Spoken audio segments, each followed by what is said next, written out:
근데 그 전에 또 먼저 해야 될 일이 있죠. 지난번 공부 끝난 다음에 질문하신 분이 두 분 계셨는데 그 질문에 대한 대답을 하고 그 다음에 오늘 할 얘기를 시작하겠습니다. 질문을 다 읽어드리진 않겠습니다. 요약하면 이겁니다. 구약 성경이 하나님을 지칭하는 이름이 두 가지입니다. 물론 더 여러 가지가 있어요. 근데 그건 비유적으로 얘기하는 거고, 이름이라고 얘기했을 때는 이제 야훼라는 이름이 있죠. 옛날에는 여호와라고 읽었죠. 여호와. 옛날 성경은 여호와 하나님 이렇게 읽었잖아요. 근데 최근에 나온 번역 성경은 야훼. 그것도 야훼라는 이름을 발음하지 말라 그래가지고 주라고 번역하죠. 주. 어쨌든 야훼라고 부르겠습니다. 야훼가 있고 그 다음에 또 엘로힘이 있어요. 엘로힘은 엘이라고 하는 이름을 가진 신의 복수형입니다. 엘로힘. 근데 그 복수가 숫자가 복수여서 복수일 때도 있지만 하나가 아니라 여럿이어서 복수일 때도 있지만 또 높이기 위해서 일부러 복수를 쓰는 경우도 있습니다.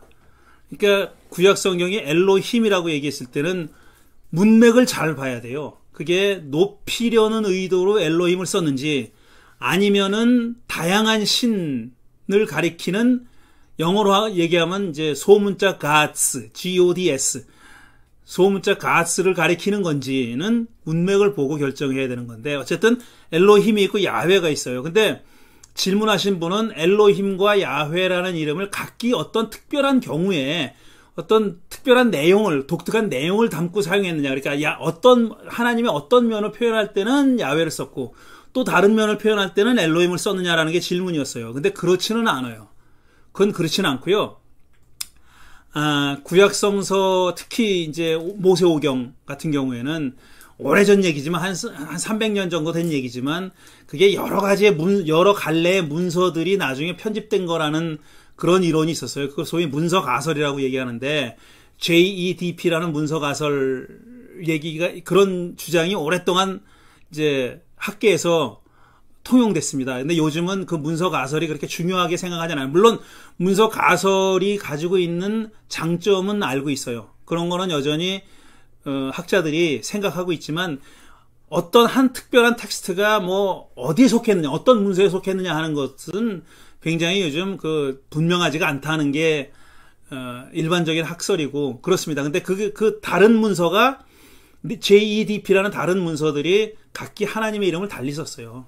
J는 야훼라는 이름을 썼고 그 다음에 E 문서나 P 문서 같은 경우는 그 엘로힘을 썼어요.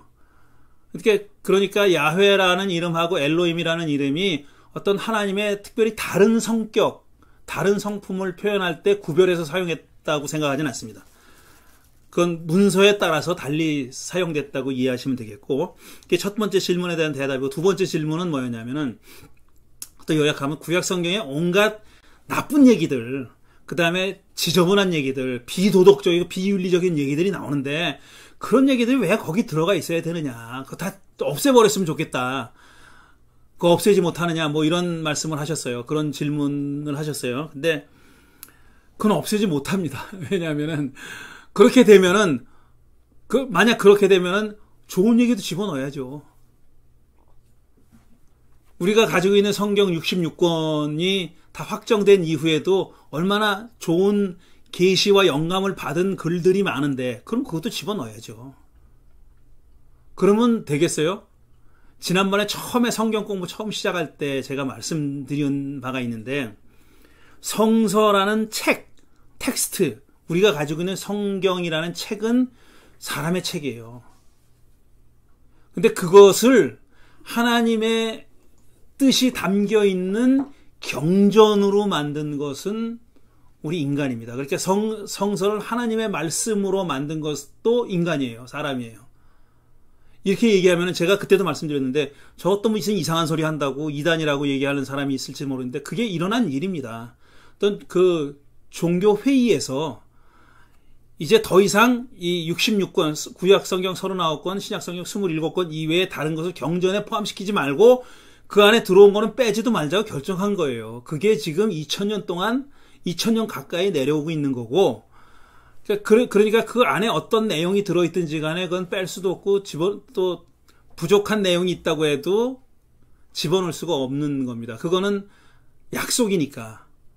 그런 종교에서 결정된 거니까. 그러면은 어떻게 생각했냐면, 우리가 성경이라고 하는 경전에 대한 우리의 생각을 바꾸셔야 돼요. 그게 또 옳은 생각이에요.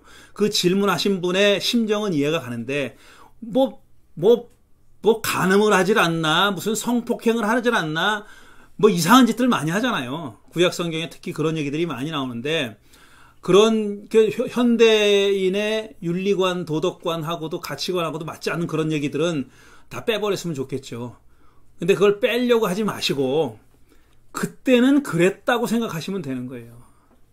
그게 우리가 지금 2000년, 3000년, 4000년 지난 우리도 그걸 그대로 행하려고 하지 마시고, 그게 그때 그 불변의 하나님의 말씀이고 그건 무조건 따라야 된다고 생각하지 마시고, 그때 그 사람들한테는 그게 맞는 얘기였고 일리가 있었고 이유가 있었지만, 그 이유라는 것도 지금 우리가 생각할 때는 타당하지 않으면은 그렇게 이해하시면 돼요.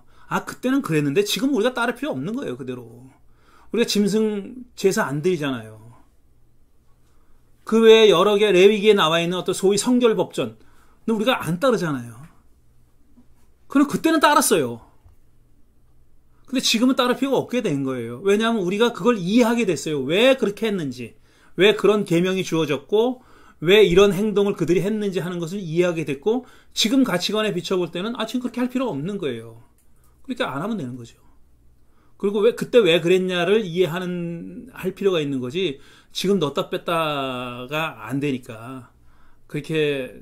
그런 생각은, 심정은 이해가 가지만 그렇게는 못하는 거고요. 그래서 제가 말씀드리는 게, 우리 구약 성경 39권, 신약 성경 27권, 토탈 66권 안에 들어오지 못한 문서들이 있습니다. 또 가톨릭 교회는 열 몇 권이 더 들어있어요. 우리가 경전이라고 생각하지 않는 그런 책도 제2경전이라고 해가지고 더 집어넣었어요. 구약 성경의 경우에 더 들어가 있어요. 근데 그 가톨릭 교인들은 그걸 경전이라고 생각하는 거예요. 그러니까 경전이라는 게 우리 66권만이 권위를 가지고 있는 그런 책이라고 생각하지 마시고, 그 다음에 경전에 들어와 있지 않은 책들도 우리가 배울 필요가 있고 참고할 필요가 있고, 어떤 경우에는 따를 만한 가치 있는 가르침이 그 안에 있다고 생각하시는 게 필요합니다. 가톨릭 교인들은 이미 그렇게 하고 있고, 그 다음에 가톨릭 교회가 경전으로 생각하지 않는 외경 가운데서도 꼭 중요한 책들이 많이 있습니다. 그런 것들은 우리가 참고할 수 있는 거죠. 이렇게 얘기하면 성경 66권 읽기도 바쁜데 그것까지 어떻게 읽냐고. 당연하죠. 그거 여러분 안 읽으셔도 돼요. 그걸 읽기로 돼 있는 사람이 읽으라고 하라고요. 그리고 그 사람들이 얘기하면 되는 거예요. 그게 이제 소위 목사들이고 신부들이고 성경 공부를 인도하는 사람들이고 그런 사람들이죠. 그런 사람들이 해가지고 공부해서 연구하고 우리 신도들하고 같이 나누면 되는 거죠. 그렇게 제가 말씀드리고 싶습니다. 두 가지 질문에 대해서 이 정도로 대답하고